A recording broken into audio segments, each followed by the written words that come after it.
Bonjour à tous et bienvenue à cette vidéo sur les transistors à effet de champ. On va voir polarisation par diviseur de tension. On a ce schéma, donc on a la tension d'alimentation VDD, on a la résistance RD du drain, le courant ID, là c'est le drain, là c'est la source et on a la résistance de source RS. Là c'est la grille et là on a résistance R1 et R2.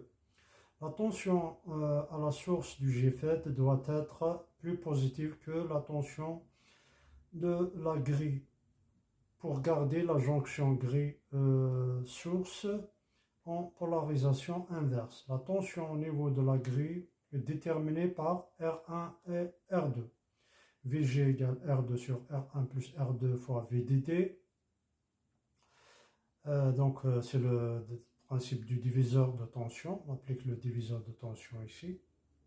La tension entre la grille et la tension est VGS égale VG moins VS.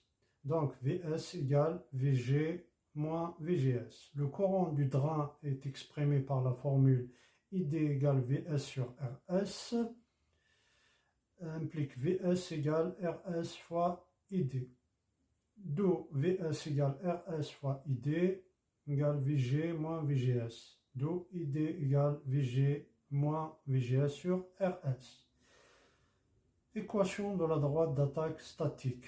On a ID égale VG moins VGS sur RS et VG égale R2 sur R1 plus R2 fois VDD. On va chercher à quoi est égal ID ou bien l'équation de ID. ID, d'après la loi des mailles, RS fois ES plus VGS égale VG, égale la tension VG. ES presque est égal à ID, donc RS plus ID plus VGS égale R2 sur R1 plus R2 fois VDD.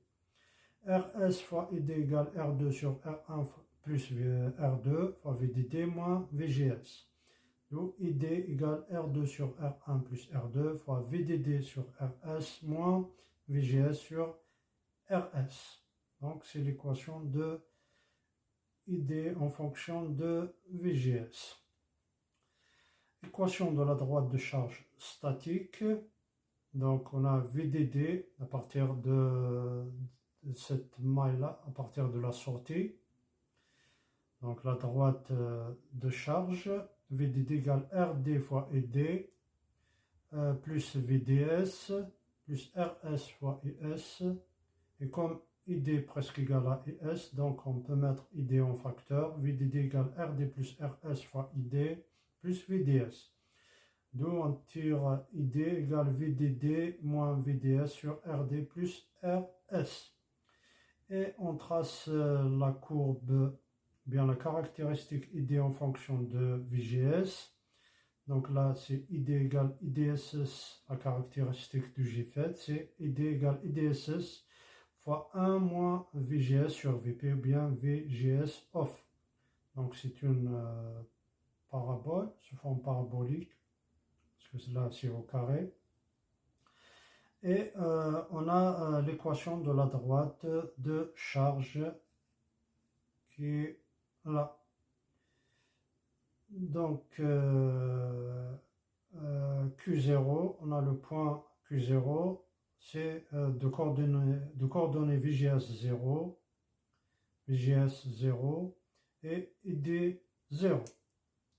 Donc c'est le point de repos du GFET. Donc Q0 calculé à l'aide de VDS0 égale VDD moins RD plus RS fois ID. Donc là Q0 c'est l'intersection entre la droite de charge statique et la caractéristique du transistor GFET. Donc là on a VGS 0 et là on a ID 0. Voilà, je vous remercie.